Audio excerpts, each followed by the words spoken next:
Al-Habib Umar bin Muhammad bin Salim bin Hafidz adalah seorang ulama besar. Beliau dilahirkan di Tarim pada hari Senin tanggal 4 Muharram tahun 1383 Hijriah atau pada tanggal 27 Mei tahun 1963 Masehi. Sejak belia, beliau sering mengajari sejumlah ilmu agama seperti al-hadis, fikih, tauhid, dan usul fikih di lingkungan keluarganya sendiri, terutama dari ayahnya yaitu Muhammad bin Salim yang merupakan seorang mufti di Tarim. Habib Umar sendiri mulai mengajar dan berdakwah sejak usia 15 tahun sambil melanjutkan belajar pada ulama besar pada kala itu. Beliau berhasil mencetak banyak ulama besar. Salah satu muridnya yang sangat terkenal adalah Habib Munzir bin Yahya. Habib Umar merupakan sosok yang sangat rendah hati dan memiliki perhatian yang sangat tinggi kepada murid-muridnya. Seperti yang dikisahkan oleh Habib Hamid Al-Qodri bahwa pada suatu malam di musim dingin di mana suhu di pondok Darul Mustafa, Tarim, Hadramaut, Yaman mencapai sekitar 4 derajat Celcius. Beberapa murid asal Indonesia merasa kedinginan. Mereka adalah murid yang baru beberapa saat tiba di Yaman dan baru pertama kali merasakan musim dingin pada waktu itu. Terdapat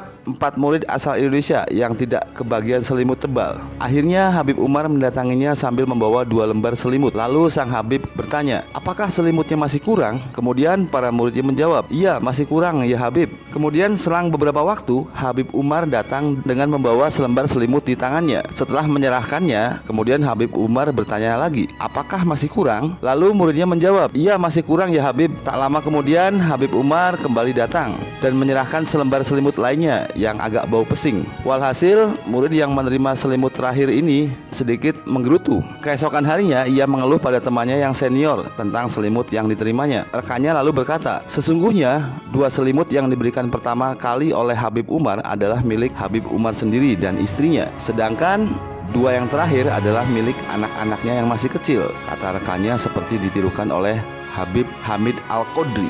Jadi Habib Umar sampai rela dia dan keluarganya serta anak-anaknya tidur kedinginan karena rasa perhatian yang sangat tinggi kepada para murid-muridnya yang datang dari jauh, ujarnya. Mengenai akhlak mulia Habib Umar bin Hafidz dikisahkan juga oleh Ustadz Abdul Somad bahwa pada suatu hari ada beberapa murid Habib Umar yang sedang iseng memainkan roti untuk dijadikan lempar-lemparan. Roti yang seharusnya dimakan di tangan anak-anak nakal itu dijadikan untuk melempar satu sama lainnya. Dalam Islam sendiri, membuang makanan itu tidak diperkenankan karena dianggap adalah hal yang mubazir. Melihat tingkah murid-muridnya, apa yang dilakukan oleh Habib Umar bin Hafidz, apakah beliau marah melihat tingkah nakal murid-muridnya ini? Ternyata tidak. Bahkan Habib Umar bin Hafidz mengambil dan memunguti semua makanan roti yang terbuang tadi dan beliau memakannya. Melihat guru mulia, orang yang sangat dihormati dan ulama besar sekelas Habib Umar memakan sisa roti tadi, maka menyesal dan menangislah para murid-murid yang melihatnya. Beliau tidak marah dengan kata-kata yang kasar, namun dengan cara yang sangat halus untuk membuat murid-muridnya tersadar. Berikut saya rangkum beberapa karomah dari guru mulia Habib Umar bin Hafidz. Yang pertama, menghidupkan orang yang sudah wafat. Dikisahkan bahwa ketika seorang aktivis senior yang berasal dari Yaman sedang sakit, sedangkan guru mulia Al-Habib Umar pada saat itu menjalani ibadah umroh, dan aktivis ini sedang sakit parah dan akhirnya dibawa ke Jordan untuk dioperasi. Namun operasinya gagal, ia pun akhirnya wafat. Sudah dipakaikan kejut jantung berkali-kali, namun dia tidak lagi bernafas dan jantungnya pun berhenti. Ia pun akhirnya dimasukkan dan didorong ke kamar jenazah. Teman-teman yang menemaninya menangis sambil melihat aktivis ini didorong ke kamar mayat dengan kedua telapak kaki agak tersingkap. Maka kemudian ia menelepon sang guru mulia Al-Habib Umar yang sedang melakukan ibadah umroh, menyampaikan bela sungkawa dan kabar duka tentang kematian sang aktivis. Namun dengan sekejap sang guru mulia menjawab dengan tegasnya hanya dengan satu kata, tidak. Lalu beliau menutup telepon. Ucapan beliau yang saat mengatakan tidak itu dalam waktu yang bersamaan ibu jari si mayit bergerak dan ia hidup kembali. Kejadian itu sekitar beberapa tahun yang lalu dan ia hingga kini masih sehat walafiat. Ucapan tidak ini merupakan salah satu karomah kemuliaan dari wali Allah, yaitu membangkitkan orang yang wafat. Wallahu alam bishawab. Yang kedua, karomah menundukkan singa. Diambil dan diedit dari tulisan Kiai Haji Muklas Nur, yaitu ketua pondok pesantren di Lirboyo, Kediri. Kisah ini juga sempat disinggung oleh almarhum Al-Habib Munzir bin Fuad Al-Musawa. Dikisahkan pada suatu saat Al-Habib Umar Umar bin Hafidz ingin menjalankan perjalanan dakwah ke pedalaman Afrika. Saat itu beliau ditemani oleh seorang mu'alaf bernama Qomis. Qomis yaitu salah satu orang yang sudah masuk Islam melalui perantara Al-Habib Mansur bin Toha Al-Haddad dan sering membantu kegiatan dakwah beliau selama di daerahnya. Pedalaman Afrika yang ingin dikunjungi oleh Al-Habib Umar wajib melewati hutan belantara, yang mana hutan belantara Afrika terkenal akan flora dan fauna dan binatang buasnya. Tapi dengan mantap Habib Umar bin Hafidz memberikan isyarat untuk segera berangkat. Akhirnya dimulailah perjalanan dakwah beliau. Sebelum beliau masuk ke hutan, beliau beserta rombongan dihentikan oleh beberapa polisi yang sedang berjaga di suatu pos dekat dengan hutan yang ingin beliau lalui. Maksud dari polisi tersebut adalah hendak memperingatkan agar Habib Umar tidak memasuki hutan tersebut dikarenakan hari sudah malam. Dikhawatirkan beliau dan rombongan akan bertemu dengan beberapa hewan buas yang akan keluar untuk mencari mangsanya di malam hari. Al-Habib Umar pun keluar dari mobil yang ditumpanginya dan berdiri di samping mobil itu. Serta-merta Al-Habib Umar memerintahkan seseorang untuk menggelar tikar di dekat mobil dan memerintahkan rombongannya untuk membaca Maulid Al-Habsyi. Pembacaan pun dimulai dikarenakan para polisi yang berjaga di pos itu beragama non-muslim. Akhirnya mereka pun hanya bisa melihat dari kejauhan. Akhirnya seusai membaca Maulid, Al-Habib Umar mendapat isyarat untuk melanjutkan perjalanan pada malam itu juga. Para polisi itu tetap berusaha untuk mencegahnya, namun Al-Habib Umar bersikeras ingin melanjutkan perjalanannya. Para polisi pun akhirnya kalah argumen dan berinisiatif untuk mengikuti Al-Habib Umar dari belakang memakai mobil patroli yang lain. Dikhawatirkan seandainya terjadi apa-apa dengan Al-Habib Umar dan para rombongannya. Kemudian di tengah perjalanan, hal yang dikhawatirkan pun benar terjadi. Di depan mobil yang ditumpangi oleh Al-Habib Umar muncullah seekor singa. Saat itu Al-Habib Umar duduk di kursi depan. Mulailah singa itu mengitari mobil tersebut. Walaupun demikian, sang Habib tetap tenang. Berbeda dengan rombongan yang lain yang berawal dari menunjukkan rasa ketakutannya. Tak lama setelah itu, singa itu akhirnya berhenti di depan jendela sebelah tempat duduk Al-Habib Umar, lalu menaikkan kaki depannya ke atas jendela. Al-Habib Umar pun tetap tenang tanpa menunjukkan rasa ketakutan sedikit pun. Lalu beliau berkata kepada sang supir, "Turunkan jendela ini." Supir pun menjawab dengan ketakutan, "Ya Habib, ini singa." Tapi Al-Habib Umar tetap ingin agar dia menurunkan jendela itu atau membuka jendela mobil tersebut. Kaca mobil jendela pun akhirnya diturunkan dan terbuka. Suatu kejadian yang sangat menakjubkan pun akhirnya terjadi. Al-Habib Umar mengajak berbicara singa tersebut, "Hai singa, kami ini yaitu utusan Rasulullah SAW." Setelah itu Habib Umar mengambil sebuah pisang dan memberikannya kepada singa tersebut. Singa yang biasanya makan daging karena singa merupakan hewan karnivora. Namun kali ini dia mau makan pisang yang diberikan oleh Al-Habib Umar bin Hafidz. Setelah memakan pisang tersebut, singa ini mengangguk-anggukkan kepalanya lalu pergi meninggalkan Al-Habib Umar dan para rombongan. Akhirnya perjalanan pun kembali dilanjutkan. Tak lama setelah itu Al-Habib Umar dan rombongan sampailah di tempat tujuan. Seusai menyaksikan kejadian yang sangat luar biasa tersebut, para polisi yang sebelumnya beragama Kristen itu pun akhirnya mengikrarkan diri untuk masuk agama Islam. Ternyata kejadian yang mereka saksikan jadi sebab hidayah Allah Subhanahu wa Ta'ala yang ingin mengembalikan mereka ke dalam agama ilahi, yaitu Islam. Karomah yang ketiga, mampu membantu melalui mimpi. Pada saat kajian Majelis Jalsatul Itsnain, Majelis Rasulullah SAW, pengasuh Majelis Waratsatul Mustofa Jakarta, Sayyidil Habib Muhammad Al-Bagir bin Alwi bin Yahya, menceritakan bahwa belum lama ini dikisahkan ada seorang jamaah yang sedang di perjalanan melihat insiden kendaraan dan melihat anak kecil yang mengalami cedera. Waktu itu tidak ada seorang pun yang berani menolong. Akan tetapi jamaah itu tergerak hatinya untuk menolong anak tersebut. Sang jamaah tadi melihat ternyata cedera yang dialami oleh sang anak sangat parah. Setelah itu akhirnya sang anak dibawa ke rumah sakit terdekat. Akan tetapi melihat keadaan yang sangat parah yang dialami oleh si anak, pihak rumah sakit tersebut tak mampu menerima dan tak sanggup untuk menanganinya. Setelah itu bergegaslah jamaah tersebut membawa anak ini ke rumah sakit berikutnya dengan penuh keyakinan dan pengharapan besar atas kesembuhan anak tersebut. Di perjalanan pun terus bertawasul berdoa memohon pertolongan kepada Allah Subhanahu wa Ta'ala. Dengan bertawasul, sang jamaah berdoa, "Ya Allah, dengan keberkahan guru mulia Al-Habib Umar bin Muhammad bin Salim bin Hafidz dan dengan keberkahan Syekh Abu Bakar bin Salim, mohon tolong anak ini ya Allah. Ia bertawasul dari hatinya yang paling jujur, semata-mata memohon pertolongan kepada Allah Subhanahu wa taala. Setelah itu sampailah ia di rumah sakit. Kemudian sang pasien atau anak tersebut ditangani oleh dokter dan diobati dengan segala macam penanganan sesuai medis. Seusai mendapatkan pertolongan pengobatan, subhanallah, dirapikan kembali cedera di kepala anak tersebut. Kemudian sang dokter berkata, ini kena selaput otaknya, sehingga dilakukan tindakan operasi oleh pihak dokter. Singkat cerita, selesai operasi, sadarlah anak ini. Seusai sadar dengan polosnya, sang anak berkata, di mana orang yang memberi saya boga yang pakai sorban di kepalanya? Seisi ruangan itu pun dibuat bingung oleh pertanyaan si anak tersebut. Lalu jamaah yang menolong anak ini akhirnya bertanya, yang mana? Saya membawa kita ke sini sendiri, tidak ada orang lain, tidak ada yang menggunakan sorban, hanya saya yang pakai pakaian kantor.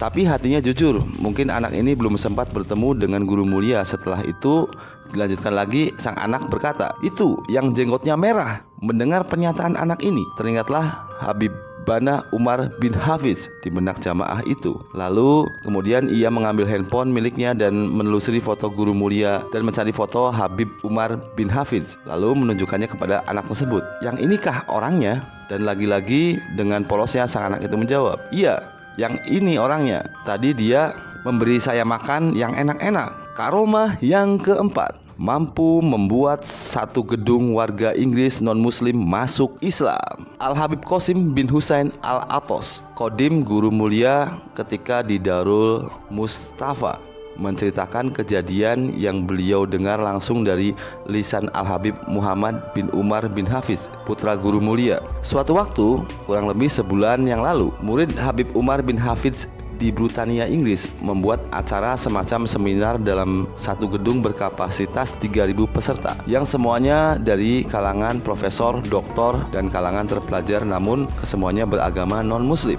Seperti biasa, sebelum berceramah, guru mulia tersebut terlebih dahulu membaca Ratib Al-Atos, Maulid Ad-Diyatul Lami, yang telah ada terjemahan dalam bahasa Inggris. Di saat Mahalul Qiyam atau berdiri dengan pembacaan Maulid Nabi Muhammad SAW, semua ikut berdiri dan hampir semua peserta menangis, walaupun para peserta tersebut beragama non-muslim. Selesai membaca Maulid Nabi Muhammad SAW, guru mulia Al-Habib Umar bin Hafidz pun memberikan tausiah atau ceramahnya. Akhirnya setelah ceramahnya usai dan guru mulia Al-Habib Umar bin Hafidz keluar dari gedung dan hendak pulang menuju ke mobil, namun sesampainya di mobil ternyata murid Al-Habib Umar dari pihak kru dan event organizer meminta beliau untuk masuk kembali karena katanya jamaah di dalam gedung masih belum puas mendengar ceramah guru mulia Umar bin Hafidz. Akhirnya guru mulia Umar bin Hafidz kembali lagi ke gedung tersebut. Setelah beliau naik ke panggung lagi, beliau bertanya kepada seluruh peserta seminar, kenapa kalian memanggilku kembali kemari? Kemudian para peserta menjawab, kami ingin masuk Islam dan mengucapkan syahadat melaluimu. Subhanallah, tidak kurang dari 2.900 peserta yang berada di dalam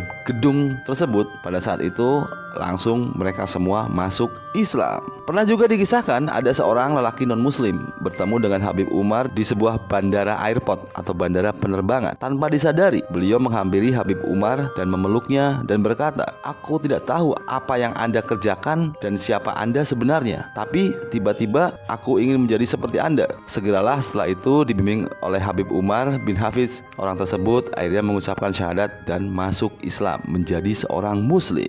Yang kelima, karomah mampu menghilang lolos dari kepungan lawan. Dikisahkan suatu ketika guru mulia yaitu Al-Habib Umar bin Hafidz diundang dalam sebuah acara seminar yang mendatangkan berbagai narasumber untuk menyampaikan hujah atau penjelasan terkait amaliyah-amaliyah ahli sunnah wal jamaah yang sering disebut oleh kelompok tertentu sebagai sebuah ajaran yang tidak ada tuntunan sunnah, yang dikatakan bid'ah, musyrik, dan lain sebagainya. Acara seminar dilaksanakan di dalam gedung tertutup dan jauh dari pantauan umum. Sebuah insiden akhirnya terjadi di tengah-tengah acara. Tiba-tiba listrik padam dan dalam suasana yang gelap gulita tersebut, Al-Habib Umar pun tiba-tiba diserbu oleh para peserta yang kontra dengannya, yang kurang sepakat paham dengan aliran beliau. Dan kabar ini pun langsung terdengar oleh para murid-muridnya, yaitu santri-santri Darul Mustafa. Maka tanpa berpikir panjang, berangkatlah dua jawara pondok menuju lokasi, yaitu Al-Habib Quraisy Baharun Cirebon dan Al-Habib Soleh Al-Jufri Solo. Begitu sampai di lokasi, beliau berdua nampak marah besar dan tidak sabar untuk segera masuk ke dalam gedung di mana Guru Mulia Al-Habib Umar Al-Hafidz sedang dalam bahaya. Al-Habib Quraisy tidak berpikir untuk lapor polisi atau mengajak pasukan dari teman-teman pondok. Beliau justru berangkat sendiri dengan Al-Habib Soleh Al-Jufri saja. Sebelum bisa menembus masuk ke dalam gedung yang tertutup tersebut, beliau bertanya kepada salah seorang yang ada di sekitar tersebut, mungkin kepada supir Al-Habib Umar, apa benar ada insiden bahwa guru kita sekarang sedang dalam bahaya di dalam sana? Kemudian orang tersebut menjawab, ya benar, tadi guru kita menyampaikan materi ini itu. Lalu tiba-tiba ada suara seperti perdebatan hebat. Lalu listrik padam dan para hadirin ramai-ramai menyerbu guru kita. Dan insiden itu pun masih berlangsung sampai sekarang. Al-Habib Quraisy Baharun Cirebon lalu berkata, lalu bagaimana keadaan guru kita? Kemudian dijawab, itu guru kita baik-baik saja, tidak merasa disentuh oleh siapapun. Beliau sedang istirahat santai di dalam mobil, dan entah siapa yang saat ini sedang diserbu di dalam sana. Subhanallah. Karomah yang keenam, membakar jin dengan tatapan mata. Seorang santri dari Darul Mustafa Malaysia mendapat kabar yang cukup mengagetkan dari seorang keluarganya di rumah. Kabarnya ketika itu saudarinya yang sedang di rumah sedang dirasuki oleh jin goib. Pihak keluarganya telah mengusahakan berbagai cara untuk mengeluarkan jin tersebut, tapi ternyata hasilnya sia-sia saja. Akhirnya santri tersebut berinisiatif untuk meminta bantuan kepada gurunya, yaitu Guru Mulia Habib Umar bin Hafidz. Setelah Guru Mulia Habib Umar bin Hafidz selesai menunaikan sholat, santri tadi memberanikan diri untuk maju mengutarakan niatnya. Ia pun berkata, ya Habib, sekarang saudari saya di Malaysia sedang dirasuki oleh jin, dan jin itu sangat susah untuk dikeluarkan. Guru Mulia langsung paham kalau santri itu sedang meminta bantuannya. Tiba-tiba Guru Mulia terlihat seperti memandang seseorang dan beliau pun berucap, ihtarik, artinya terbakarlah kau. Santri itu sempat bingung dengan apa yang dilakukan oleh Guru Mulia Habib Umar bin Hafidz, tapi ia hanya berhusnuzon, mungkin ada hikmah di balik semua ini. Lalu santri itu pun pamit untuk segera menghubungi keluarganya dan memastikan keadaan saudarinya. Dan subhanallah, jin yang merasuki tubuh saudaranya itu telah keluar, dan dia baru sadar maksud dari sikap Habib Umar tadi, seperti memandang ke arah jin itu dan kemudian mengancamnya dengan ucapan ihtarik. Seorang santri Darul Mustafa lain pernah ditanya oleh seorang Syekh Tarim. Syekh berkata, apakah kau tahu mengapa gurumu sering diundang acara selamatan rumah baru? Santri itu menjawab bahwa ia tidak tahu. Lalu Syekh itu pun menjawab pertanyaan sendiri. Apabila gurumu itu hadir di rumah yang masih dihuni oleh jin, maka hanya dengan beliau melihat ke suatu arah, jin-jin di arah itu pun akan lari keluar dari rumah tersebut. Dan begitu pun seterusnya, hingga rumah tersebut bersih dari para jin dan gangguan goib. Wallahu alam bishawab.